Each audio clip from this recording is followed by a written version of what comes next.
ভাই সব, আজকে বৈষম্য দূরীভূত হবে।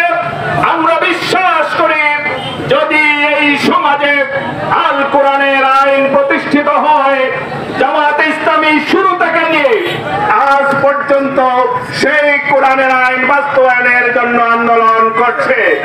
প্রিয় ভাইরা, আসুন আগামী দিনের নির্বাচনে আপনারা জামাতে ইসলামীর হাতকে শক্তিশালী করে দাঁড়িপাল্লা মার্কায় ভোটদানের মাধ্যমে এই দেশে একটি ন্যায় ইনসাফ ভিত্তিক বৈষম্যহীন মানবিক সরকার গঠনে আপনারা ঐক্যবদ্ধ হবেন।